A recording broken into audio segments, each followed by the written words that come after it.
What's going on, Green Teamers? We've been playing this up and down seesaw game all season long. Will the Celtics buy? Will the Celtics sell at the 2025 NBA trade deadline? Well, a very reliable NBA insider came out and said the Celtics might be making a big trade very, very soon. We're going to break down that report on today's show and give you a Jayson Tatum update on the back end because he may be returning very, very soon. Before we do, though, make sure you are subscribed to the channel and you help us get to our next milestone of 55,000 subs. Do it for Baylor Shireman, the double nickel out there. Just need 22 more subs to go down and hit that sub button for free Celtics content all the time right here on YouTube, and so we can hit our next milestone of 55K.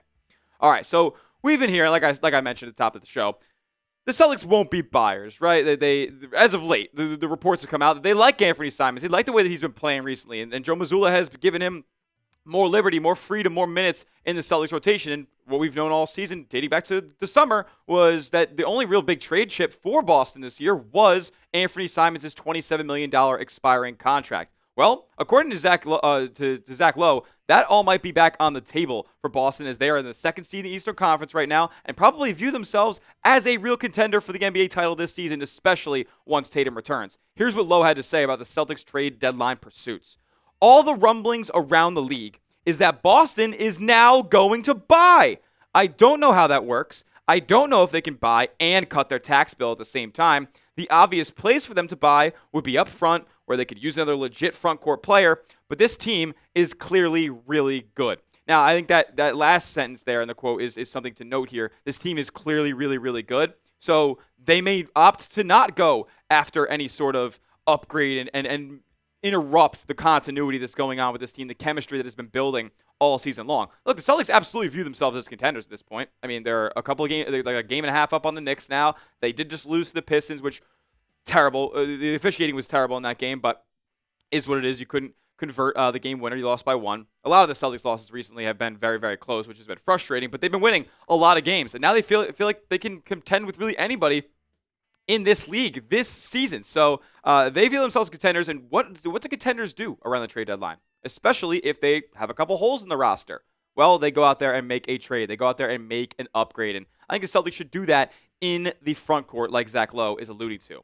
Now, they do have to go 13-3 to hit the 40-20 rule. I just wanted to throw that out there. Their next 16 games, they will have to go 13-3 in order to meet the requirement. The requirement is loose. It's like all but 5 NBA champions ever have hit 40 wins before their 20th loss. So the C's got to go 13-3 to hit that mark and continue the trend. But who knows? Maybe they could break the trend if they don't get there and Tatum ends up coming back. A couple of teams that have done it had those types of upgrades mid-season. Now, 4 of those games do come after the February 5th NBA trade deadline. So you got to think to yourself, well, if we're going to be trying to fight for 40-20 and a couple of those games come after the deadline and just only like 2 weeks until the deadline, we should probably go make an upgrade at this time of the season when our players' values are at the highest. I think that's something that we got to note as well with these Celtics. Like, they're playing so well, and the team, all of individuals on the roster are basically at their highest value of their career, including Jaylen Brown. But I don't think he's a Celtics trade candidate this time around. Look, you could go crazy and try to swing a Giannis deal. Who knows if Milwaukee bites on it or not, but that's the only way that I would even entertain the possibility of moving Jaylen Brown, and I don't even know how much I would offer in addition to Jaylen Brown for Giannis. But as far as legit, realistic guys who could be dealt off this roster, Anfernee Simons is obvious at $27.6 million. It's an expiring deal. Who knows if Boston truly wants to bring him back long term. Sam Hauser, $10 million, although he just did have that insane day where he went 10-21 from 3 and didn't attempt a 2. So like that three-point prowess is still so valuable for this Celtics team, especially when you consider the frame of Sam Hauser, 6'8", can kind of switch defensively, an underrated defender at that. So for $10 million, like that's a really, really good value in this league. But if they want to make a trade and they want to just find value elsewhere, like where they can upgrade this front court and then maybe get some of their younger wings some more minutes there instead of Hauser, that could be a possibility. What about Peyton Pritchard?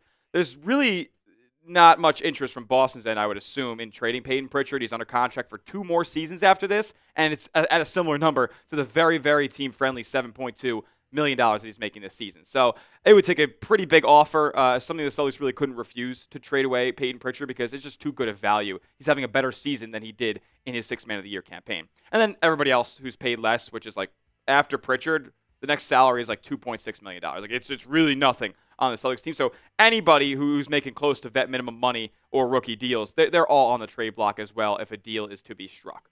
Now, you'd have to expect, like I've been alluding to this whole show, the trade that they would go after is a front court upgrade. Like they're not going to go out there and log jam this lineup with more guards. Like you got Derek White, you got Peyton Pritchard, you got Simons up there. Who knows if Simons would be on the team after a trade like this, but still you have him. And obviously Jayson Tatum and Jaylen Brown are initiators. So how many ball handlers are you really trying to add to the squad? The wing depth you have guys waiting literally in the wings, no pun intended, to get more minutes on the Celtics roster. Jordan Walsh, Josh Minott, Ugo Gonzalez, like all those guys are going to deserve and command more minutes eventually. So you're going to have to live with what you have there. And then your front court is Neemias Queta and Luka Garza. Like you have to make an upgrade there if you really want to be taken serious as a contender in this league. So some names that we could target here at the center position. And it's not any names that we really talked about too much before. We got Jarrett Allen here of the Cleveland Cavaliers. He's making $20 million a year, and then it's the last year of his current contract. He'll be on an extension for 3 more years after this. It doesn't go too far above that. I don't think it ever hits $30 million on that deal. He's a shot blocker, rim runner, and just a really long player who I think would fit pretty well in Boston for a couple of years now. Nic Claxton is another name who I like. He's underrated, man. Like he kind of brings the ball up sometimes for the Nets. Like he's a pretty versatile player, even if he's not, a floor spacer per se. He can do a lot on the basketball court. Excellent shot blocker, excellent rebounder. I can't say the same in the rebounding category about Myles Turner, but he does provide much more of an offensive game. If you really wanted to maximize the Celtics offense, it's like literally the second most productive offense in NBA history. You'd go after a guy like Myles Turner to help space the floor and block some shots down low as well. Daniel Gafford's more of a value name here at $14.4 million. He is in the last year of his current contract and will be going into, I believe, a 3-year, $54 million extension for 2026, 27, and beyond. And then Goga Bitadze. I decided to add him to this list here because I just saw an article that the Magic could be willing to move Goga Bitadze, and they said it could only be for a couple of second-round picks. So, yeah, I'm all over trading for a guy who sets elite screens, blocks shots, can pass the ball. Like he is a high IQ player, and he's super, super physical. Moves guys around on a low block. I like Goga Bitadze a lot. I might make a full video on a trading for Goga Bitadze here in the coming days. Now, the Celtics can take a few different approaches with those names, right? They can go for the big one in Myles Turner with $25 million contract. The same goes for Nic Claxton there. Or they could just try to keep as many of these pieces as they can together, perhaps keep Anfernee Simons, and then maybe trade, I don't know, a couple of their end-of-bench guys and a couple second-round picks for Goga Bitadze. Like, I would do that in a heartbeat. So that's kind of where I'm at. They could, if they went for any one of those 5 guys, I would be all in that this team could win a championship in 2026. With that being said, you name a player. It might not be one of those guys that we just talked about. Maybe it's somebody else. Name a player that the Celtics should trade for. Who is your guy? Comment down below who that is, and we'll talk about it in the comment section. I'll be replying to a bunch that you guys have out there. Now, coming up next, we have some new Anfernee Simons rumors. A new team has been linked to a trade for Anfernee Simons. Maybe not so new to some of you, but also a major Jayson Tatum injury update because he may be returning very, very soon. We'll talk about it in a moment. First, I got to tell you guys about our sponsor, as this episode is brought to you by Prize Picks. The big game is almost here, folks, and there's no better way to cash in during America's biggest sporting event than with Prize Picks, where it always feels good to be right. And since the big game is right around the corner, that also means it's your last chance to get into the football action before next season. Don't worry, they have basketball as well. So close out the season right with Prize Picks by getting $50 instantly in lineups when you play your first $5. It's so simple to play. All you guys got to do is pick 2 to 6 players and just pick more or less on their projected stats. And like I said, they got basketball too, and you can mix and match those different sports and stat types. There's so many to choose from. You wouldn't even believe some of the stats they have on there. You can also take multiple stats from the same player and put it in the same lineup with their brand new Stacks feature. My lineup for this football weekend, because I'm taking advantage of the pigskin still getting thrown around, I got Jarrett Stidham more than half an interception. Yeah, he's going to throw the pigskin to the other team. I got Ramondre Stevenson more than rushing yards. I got Puka Nacua more than half a rushing or receiving touchdown. That's a demon pick, while the Stidham interception is a goblin pick. So those will either increase or decrease your payouts based on those squares. And then Sam Darnold more than passing yards as well. You can tail my picks or you can fade my picks. Just do it at Prize Picks. Download the app today and use the code CLNS to get $50 in lineups after you play your first $5 lineup. That's code CLNS to get $50 in lineups after your first $5 lineup. Prize Picks. It's good to be right. So if Zach Lowe's report is correct and the Celtics are going to be buyers, well, that means an Anfernee Simons trade is back on the table. Not saying that they are going to trade Anfernee Simons away, especially if they can make something out of nothing in terms of trading for a guy like Goga Bitadze, who's got some pretty good value at $8.3 million. But if they want to get a big fish, like one of the earlier names in that list of center targets, then you'd have to go out there and trade Anfernee Simons. There's really no other way around it. You just saw the second and third most tradable contracts on the roster make $10 and $7 million, and that wouldn't even come close to half the names we just mentioned. So Anfernee Simons, he could be on the move, and there's a couple of teams that are interested. One being in one we've heard of before in the Los Angeles Clippers, as a Clutch Points insider for LA had the following to say about Anfernee Simons. Other players that have been linked to the Clippers over the last several days are Collin Sexton, Anfernee Simons, and Coby White.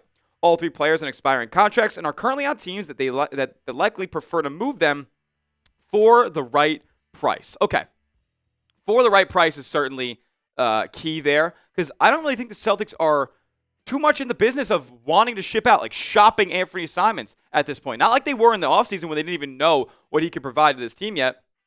And it was a rocky start to the season where we thought Simons would get shipped off and you probably wouldn't get much back for him considering his production.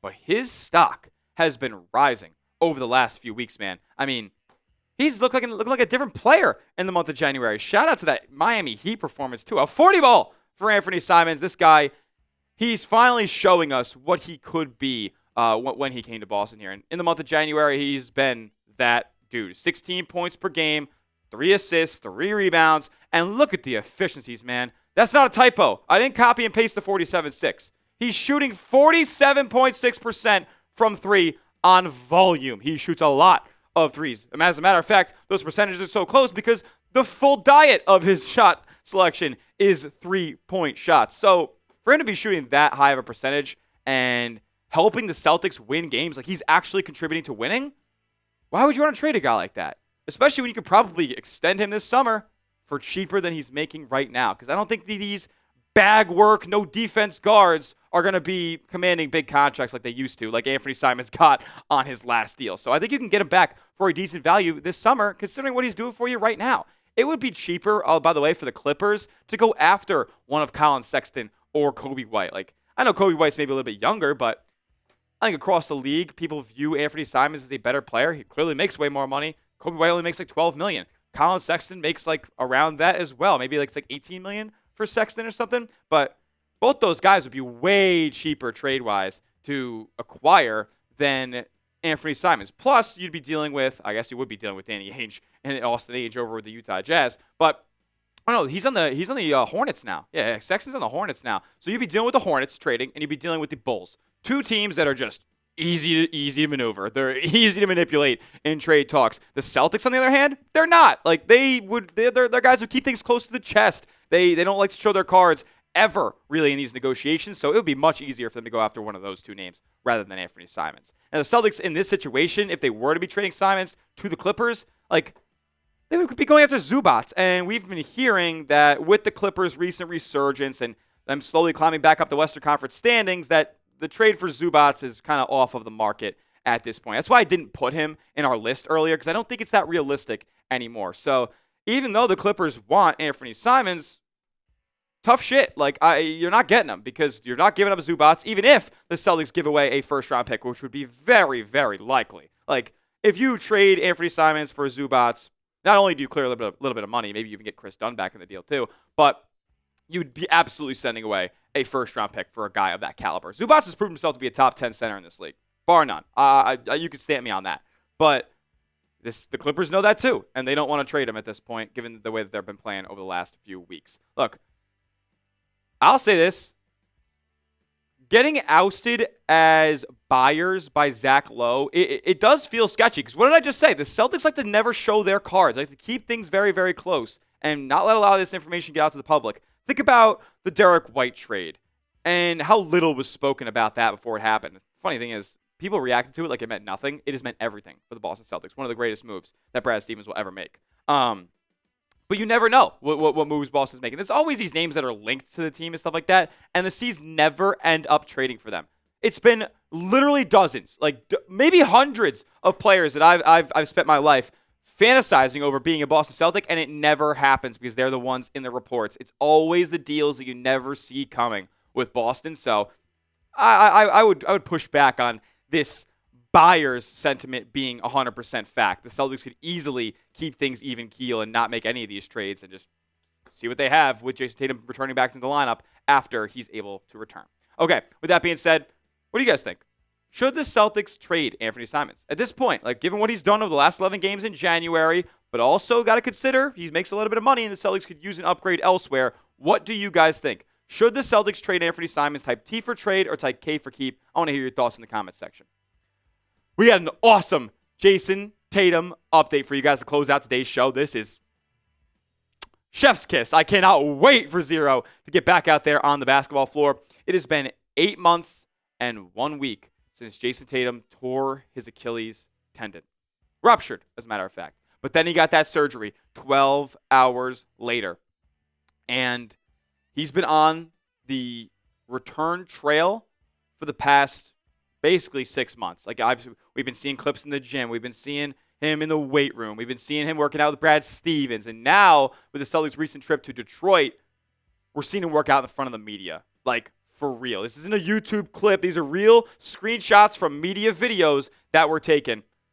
And this workout moved me. For real. Like, he's getting up there and throwing down tomahawk slams. He's going and stopping and popping in the paint for pull-up jumpers. Like, this is real stuff. And the media took notice of this, really tough workout that he was going through. Like, a hard, sweaty workout. And Chris Mannix of Sports Illustrated, he noticed. And he's like, you know what? Tatum running through this workout in front of reporters was no accident. He wants people to know he's almost back. And that's been something we've known about Jayson Tatum for a long time. He's a social media guy. He's not necessarily the craziest social media guy, but he likes to put his life out there. He likes for people to see him. So this is natural for a guy like that to be almost on the brink of returning to his team and putting on a workout for the folks in attendance there with the media. I'm thinking at this point, we're about a month out. End of February, early March. Now, to be fair, like I mentioned earlier, the Celtics they got to go 13-3 to make 40-20. If they don't, well, there have been examples of teams that didn't go 40-20 and make big-time upgrades in the middle of the season that end up winning the championship. The Houston Rockets back in 1994, they added Clyde Drexler at the deadline, and they didn't hit the 40-20, and they ended up winning the title. That's the same deal that could be happening with Jayson Tatum here, man. Look, he's probably not going to come back to the end of February, maybe even early March. We know it's going to be a home game. That's what he wants to do. But I also would caution Jayson Tatum's return a little bit. I'm not saying he can't go back to the floor. I want him back on the floor, and the Celtics need him back on the floor to win a title. But I'm not playing him a crazy amount. I'm not playing him 30 minutes plus, not unless it's like a must win and like it's for seeding or something like that. And then once the postseason comes around, I'm cool. But I would like to just slowly usher him back in. I don't think it's like a crazy take or anything like that. It's probably what the Celtics are going to do is bring him back at a 15, 20, 25-minute type of pace for a couple of weeks and then ramp him up as the postseason gets closer and closer. Then he's playing 30-plus minutes a night once the playoffs have actually arrived. I also wouldn't mind if he played like a complimentary role because the last thing I want to do, and I don't think this would ever happen, Tatum's like a very team-oriented player, pass-first type of guy, but I would like to see him play maybe a little bit of a complimentary role, just given the continuity and the chemistry and how the Celtics are kind of rolling here. Who knows? Maybe that all changes and they kind of fall off a cliff here in the next month. I would really appreciate that didn't happen. But if we're still rolling like we are right now, then maybe Jayson Tatum goes and plays off of the ball a little bit and just provides, elite defense and leadership and just making the right decisions in the basketball court when he does get the ball instead of being the initiator like Jaylen Brown has been for most of the season. I wouldn't hate it if that was the case, but who knows how Joe Mazzulla, Brad Stevens, they'll all orchestrate Tatum returning to this team. Some places now have the Celtics as winning the Eastern Conference now. Some markets, they got the Celtics as Eastern Conference favorites now. How ridiculous is that? They would be further cemented as favorites once Jayson Tatum returns. With that being said, that'll do it for today's show. Want Jayson Tatum to come back 100% this season?